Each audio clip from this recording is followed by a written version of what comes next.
अपनी इस वीडियो में मैं स्टार्ट करूंगी क्लास 10th का first chapter chemical reaction and equation. ये केमिस्ट्री का फर्स्ट चैप्टर है। तो जैसे कि चैप्टर का नाम है केमिकल रिएक्शन, तो सबसे पहले हम देखते हैं कि केमिकल रिएक्शंस किसे कहते हैं। तो केमिकल रिएक्शंस वो प्रोसेस है जिसमें एक नया सब्सटेंस नई प्रॉपर्टी के साथ फॉर्म्ड होता है। केमिकल रिएक्शंस में इन्वॉल्व होते हैं केमिकल चेंजेस। तो किसी भी केमिकल रिएक्शंस में जो रिएक्टिंग सब्सटेंस जो होते हैं उनके एटम्स जो होते हैं वो रीअरेंज हो जाते हैं और रीअरेंज होकर एक नया सब्सटेंस बनाते हैं जिसकी प्रॉपर्टी रिएक्टिंग सब्सटेंस से पूरी तरह से डिफरेंट होती है। During a chemical reaction atoms of one element do not change into those of another element. तो केमिकल रिएक्शंस में एक एलिमेंट के जो एटम है वो दूसरे एलिमेंट में चेंज नहीं होते। Only a rearrangement of atoms takes place in a chemical reaction. सिर्फ एटम्स का रीअरेंजमेंट होता है। ठीक है, अब नेक्स्ट टर्म आते हैं रिएक्टेंट एंड प्रोडक्ट। तो the substances that undergo chemical change in the reaction are the reactant. तो वो सब्सटेंसेस जिनमें केमिकल चेंजेस होते हैं एक रिएक्शन के अंदर, जिनमें केमिकल चेंजेस होते हैं उसको हम रिएक्टेंट कहते हैं। And the new substances produce as a result of chemical reactions. और किसी भी केमिकल रिएक्शंस में जो एक नया सब्सटेंस बन के आता है उसको हम प्रोडक्ट कहते हैं। इस चीज़ को अब हम एक एग्जाम्पल से समझते हैं। तो सपोज कीजिए एक मैग्नीशियम रिबन है जिसको बर्न किया ऑक्सीजन में, ऑक्सीजन की प्रेजेंस में। तो वो मैग्नीशियम रिबन जो है वो कन्वर्ट हो गया मैग्नीशियम ऑक्साइड में। तो मैग्नीशियम प्लस ऑक्सीजन जब इसको हीट किया तो मैग्नीशियम ऑक्साइड प्रोड्यूस हुआ। तो इस केमिकल रिएक्शन में दो रिएक्टेंट थे, मैग्नीशियम और ऑक्सीजन, लेकिन एक ही प्रोडक्ट बन के आया मैग्नीशियम ऑक्साइड। और जो मैग्नीशियम ऑक्साइड फॉर्म्ड हुआ है इसकी प्रॉपर्टी जिससे बना है मैग्नीशियम और ऑक्सीजन, इससे क्या होगी, इन रिएक्टेंट से पूरी तरह से डिफरेंट होगी। ठीक है, तो in this chemical reaction there are two reactant magnesium and oxygen but only one product magnesium oxide. And the property of product magnesium oxide are entirely different from those of the reactants magnesium and oxygen. अब हमें कैसे पता चलेगा कि कोई भी chemical reactions हुआ है? तो उसकी 5 कैरेक्टरिस्टिक्स है जिससे हमें पता चलता है कि कोई केमिकल रिएक्शंस हुआ है। तो वो क्या है? इवोल्यूशंस ऑफ गैस, गैस का निकलना, फॉर्मेशन ऑफ ए प्रेसिपिटेट मतलब एक सॉलिड प्रोडक्ट का बनना, चेंज इन कलर, जो केमिकल जो सॉल्यूशन है जो भी उसमें चेंज कलर का चेंज होना, चेंज इन टेम्परेचर का चेंज होना, चेंज इन स्टेट का चेंज होना, सॉलिड से लिक्विड या लिक्विड से गैस किसी भी तरह से स्टेट का चेंज होना। इन सब चीज़ों से हमें पता चलता है कि एक केमिकल रिएक्शंस हुआ है। नेक्स्ट टॉपिक है केमिकल इक्वेशन। तो केमिकल इक्वेशन क्या है? Method of representing a chemical reaction with the help of symbols and formulas of the substances involve in it is known as chemical equation. तो chemical reactions में जो substances होते हैं उनको इस सिंबल और फॉर्मूला से उनके सिंबल और फॉर्मूला से रिप्रेजेंट करना केमिकल इक्वेशन कहलाता है। ठीक है, example, zinc metal react with dilute sulphuric acid to form zinc sulphate and hydrogen gas. तो जिंक मेटल सल्फ्यूरिक एसिड के साथ जब रिएक्ट करेगा तो बनेगा zinc sulphate plus hydrogen gas. तो अब हम इसको सिंबल और फॉर्मूला से रिप्रेजेंट कर सकते हैं। जिंक का सिंबल क्या होता है? Zn। सल्फ्यूरिक एसिड का फॉर्मूला होता है H2SO4। ठीक है, फिर जो फॉर्म्ड हुआ प्रोडक्ट जिंक सल्फेट, इसको हम दिखाएंगे ZnSO4, हाइड्रोजन गैस को दिखाएंगे H2। ठीक है, इसके अलावा केमिकल इक्वेशन को हम ज़्यादा इंफॉर्मेटिव बना सकते हैं अगर हम उनके सामने रिएक्टेंट और प्रोडक्ट जो है उनकी फिजिकल स्टेट भी डिनोट कर दें। जैसे Zn क्या है? सॉलिड फॉर्म में है तो इसके आगे S लिख देंगे।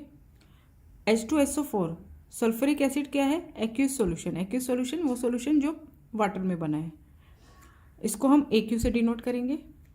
ZnSO4 ये भी वो सॉल्यूशन है जो वाटर में बना है तो इसको AQ से शो करेंगे। H2 गैस है तो इसको हम G से शो करेंगे। अगर कोई चीज़ लिक्विड स्टेट में है तो उसको L से शो करेंगे। ठीक है,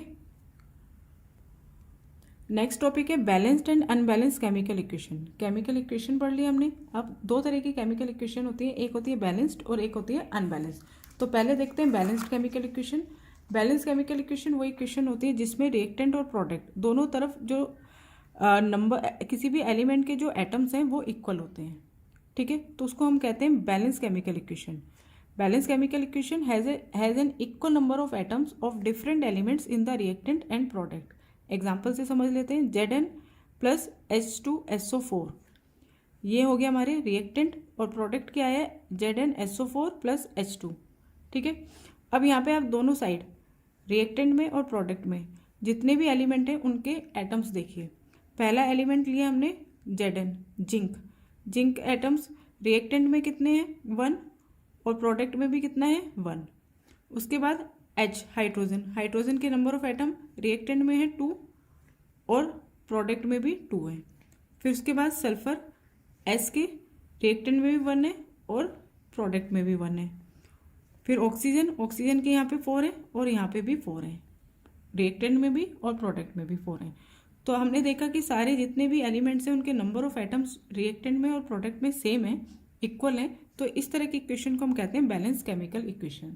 ठीक है, नेक्स्ट है unbalance chemical equation. Unbalance chemical equations कौन सी होती है? An unbalance chemical equation has an unequal number of atoms of one और more elements in the reactant and product. तो वो केमिकल इक्वेशन जिसमें रिएक्टेंट और प्रोडक्ट में जो एलिमेंट हैं उनके जो एटम्स हैं वो अनइक्वल हैं। देखिए H2 plus O2 is H2O। ठीक है, H2 plus O2 is H2O। अब यहाँ पे आप हाइड्रोजन के एटम्स देखिए 2 हैं, रिएक्टेंट में भी 2 हैं, लेकिन ऑक्सीजन के यहाँ पे 2 हैं और यहाँ पर कितने 1 है। तो अनइक्वल है ना, ऑक्सीजन एलिमेंट जो है उसके जो एटम्स हैं रिएक्टेंट में और प्रोडक्ट में वो अनइक्वल हैं। तो इस तरह की इक्वेशन को हम अनबैलेंस केमिकल इक्वेशन कहते हैं। तो chapter chemical reaction and equations के इंडेक्स क्वेश्चन स्टार्ट करेंगे पेज नंबर 6 के। तो फर्स्ट क्वेश्चन है why should A magnesium ribbon be clean before burning in air. तो मैग्नीशियम रिबन जो होता है उसको बर्न करने से पहले क्लीन क्यों किया जाता है? तो मैग्नीशियम एक बहुत ही रिएक्टिव मेटल है। जब इसको एक लंबे समय के लिए हम एयर में छोड़ देते हैं तो ये ऑक्सीजन के साथ कंबाइन होकर अपने सरफेस पर मैग्नीशियम ऑक्साइड की एक लेयर जो है वो फॉर्म कर लेता है। तो ये मैग्नीशियम ऑक्साइड की जो ये लेयर है अगर हम इसको हटाएंगे नहीं तो पहले ये बर्न होगी, उसके बाद मैग्नीशियम रिबन बर्न होगा। इससे क्या होगा, जो बर्निंग प्रोसेस है वो स्लो हो जाएगा। तो इस चीज़ को रोकने के लिए जो मैग्नीशियम ऑक्साइड की जो लेयर है पहले उसको रिमूव किया जाता है सैंड पेपर से, ताकि ऑक्सीडेशन प्रोसेस को जल्दी किया जा सके। तो आपको इस आंसर को कैसे लिखना है? Magnesium is a reactive metal, it combines with oxygen in air to form a layer of magnesium oxide on its surface. ठीक है, a magnesium ribbon is clean to remove this layer of magnesium oxide which slow down the oxidation process. तो इस magnesium ribbon को साफ किया जाता है ताकि मैग्नीशियम ऑक्साइड की जो लेयर है उसे हटा दिया जाए, जो ऑक्सीडेशन प्रोसेस को स्लो डाउन कर देती है। So by cleaning it the burning process take place easily. तो इसको रिमूव करके बर्निंग प्रोसेस जो है वो ईजिली हो सकता है। नेक्स्ट सेकंड क्वेश्चन है right the balanced equation for the following chemical reaction. तो ये केमिकल रिएक्शन है उनकी हमें इक्वेशन बनानी है और उनको बैलेंस करना है। Hydrogen plus chlorine gives hydrogen chloride. तो हाइड्रोजन और क्लोरीन जब रिएक्ट करते हैं तो क्या बन के आता है? Hydrogen chloride. तो हाइड्रोजन का फॉर्मूला H2, क्लोरीन का Cl2। जब ये रिएक्ट करेंगे तो बनेगा HCl। हाइड्रोजन क्लोराइड क्या है? HCl। अब देखिए ये अनबैलेंस्ड इक्वेशन है, इसको बैलेंस करने के लिए हम क्या करेंगे? यहाँ पे हाइड्रोजन के 2 एटम हैं, क्लोरीन के 2 हैं, यहाँ पर 1 है, हाइड्रोजन का भी 1 है, क्लोरीन का भी 1 है। तो इसका कोफिशिएंट जो है HCl का जो कोफिशिएंट है वो हम 2 बना देंगे। HCl का कोफिशिएंट 2 पुट करने पर अब दोनों साइड, लेफ्ट साइड और राइट साइड, यानी कि रिएक्टेंट में और प्रोडक्ट में नंबर ऑफ एटम काउंट करते हैं। हाइड्रोजन के 2 हैं और यहाँ पे भी हाइड्रोजन के 2 हो गए, क्लोरीन के यहाँ पे 2 हैं और क्लोरीन के यहाँ पे भी 2 हो गए, तो इक्वल हो गए। तो ये कौन सी इक्वेशन हो गई? बैलेंस्ड। नेक्स्ट देखिए barium chloride aluminium sulphate react करते हैं तो बनता है barium sulphate plus aluminium chloride. तो बेरियम क्लोराइड का फॉर्मूला कैसे बनाएंगे? अब बेरियम का सिंबल होता है Ba, क्लोराइड का होता है Cl। ठीक है, बेरियम की वैलेंसी होती है 2 और Cl की होती है 1। ठीक है, ये पॉजिटिव चार्ज होता है, ये नेगेटिव चार्ज। अब ये हमने 9th क्लास में पढ़ा है सारा।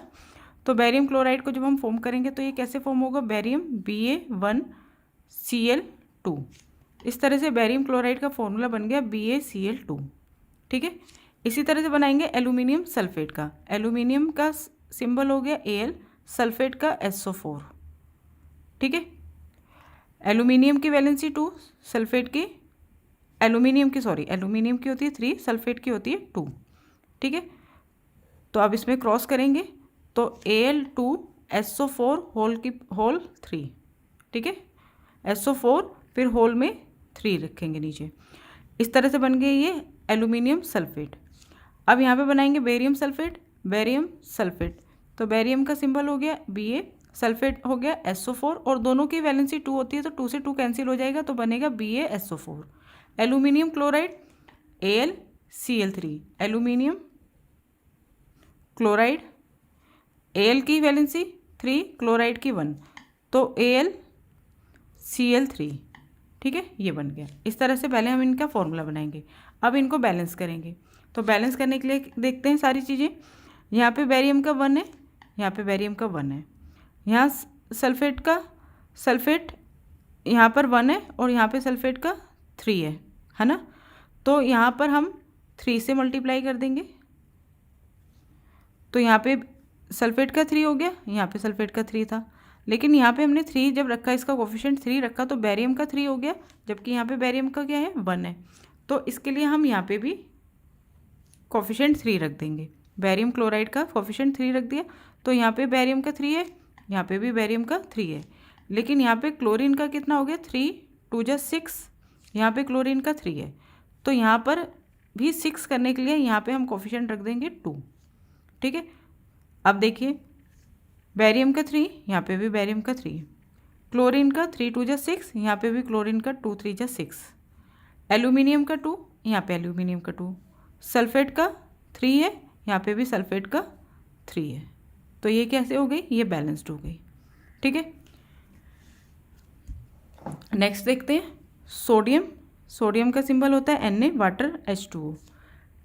रिएक्ट करके क्या बना, सोडियम हाइड्रोक्साइड NaOH और हाइड्रोजन H2। नेक्स्ट में अब हम क्या देखेंगे, यहाँ पर सोडियम का 1 एटम है, यहाँ पे भी 1 है, यहाँ हाइड्रोजन के 2 है और यहाँ पे 1 और यहाँ पे 2, 3 है। ऑक्सीजन के यहाँ पे 1 है, यहाँ पे 1 है, तो हाइड्रोजन के यहाँ पर अनइक्वल है ना, यहाँ पर 3 है, ये एक 2 है और यहाँ पे एक 1, 3 हो गए, और यहाँ पर लेफ्ट साइड यहाँ पे 2 है, तो हम यहाँ पे इसका कोफिशिएंट 2 बना देते हैं, तो हाइड्रोजन के 4 हो गए और ऑक्सीजन के 2 हो गए। इसी तरह से यहाँ पर भी इसका कोफिशिएंट 2 बना दो, ठीक है। तो यहाँ पर ऑक्सीजन के 2 और हाइड्रोजन के 2, तो ऑक्सीजन के यहाँ पे भी 2 थे, यहाँ पे भी 2 थे, यहाँ पे हाइड्रोजन के 2 यहाँ पे हो गए, 2 यहाँ पर हो गए, तो 4 हो गए, और यहाँ पे भी 2 2 जा 4 हो गए, ठीक है। अब किसके अनइक्वल रह गए, Na के, सोडियम के, तो यहाँ सोडियम के 2 है और यहाँ पे 1 है, तो इसका भी कोफिशिएंट 2 बना दो। तो अब यहाँ पे भी सोडियम के 2, यहाँ पे भी 2, यहाँ पर हाइड्रोजन के 4, यहाँ पर भी 2 और 2 4, ठीक है। ऑक्सीजन के 2 और यहाँ पे भी ऑक्सीजन के 2, तो सारे क्या हो गए, आपस में इक्वल हो गए, तो ये बैलेंस्ड हो गई।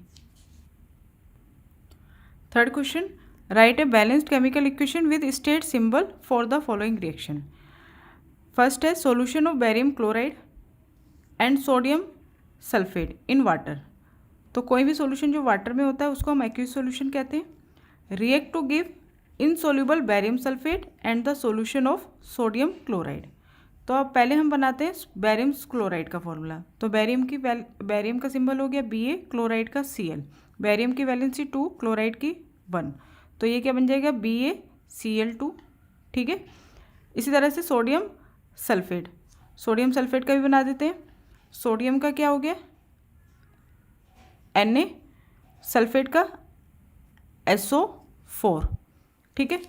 अब सोडियम की वैलेंसी क्या होती है 1 और सल्फेट की होती है 2, तो ये क्या बन जाएगा Na2SO4, ये बन गया, ठीक है। अब है बेरियम सल्फेट, तो बेरियम की भी 2 होती है, सल्फेट की भी 2 होती है, तो 2 से 2 कट जाएगा, BaSO4 बन गया। और सोडियम और क्लोराइड दोनों की 1 होती है, तो ये बन गया NaCl, ठीक है। अब इसको बैलेंस करेंगे। बेरियम का यहाँ पे 1 है, यहाँ पे भी 1 एटम है, क्लोरीन का यहाँ पे 2 है, यहाँ पर 1 है ना, तो क्लोरीन का यहाँ पे अनइक्वल है, तो यहाँ पे इसका कोफिशिएंट 2 बना देते हैं। अब यहाँ पे क्लोरीन का 2 है, यहाँ पे भी क्लोरीन का 2 है, यहाँ पे सोडियम का 2 था ना, और यहाँ पे भी अब 2 हो गया। सल्फेट सेम है, बेरियम सेम है, क्लोरीन भी सेम है, सारे सेम हो गए, तो अब ये क्या बन गई, बैलेंस्ड। ठीक है, नेक्स्ट देखते हैं सोडियम हाइड्रोक्साइड होगा NaOH, वाटर में है तो इसे एक्यूज सॉल्यूशन होगा। React with HCl hydrochloric acid, ये भी HCl है, वाटर में है तो इसके आगे भी एक्यूज सॉल्यूशन लिखेंगे, एक्यूज से शो करेंगे। To produce sodium chloride NaCl and water H2O। ठीक है, अब इसको बैलेंस देखते हैं। यहाँ पे देख लो क्या चीज़ है जो अनइक्वल है, Na सोडियम 1, यहाँ पे भी 1, ऑक्सीजन 1, हाइड्रोजन 1 और 1 2, यहाँ पे भी हाइड्रोजन 2। ठीक है, क्लोरीन 1, यहाँ पे भी क्लोरीन 1। तो ये ऑलरेडी क्या है, बैलेंस्ड है, क्योंकि यहाँ पर लेफ्ट साइड और right side number of atom जो हैं डिफरेंट एलिमेंट के वो इक्वल हैं, तो इसमें हम कोई चेंज नहीं करेंगे।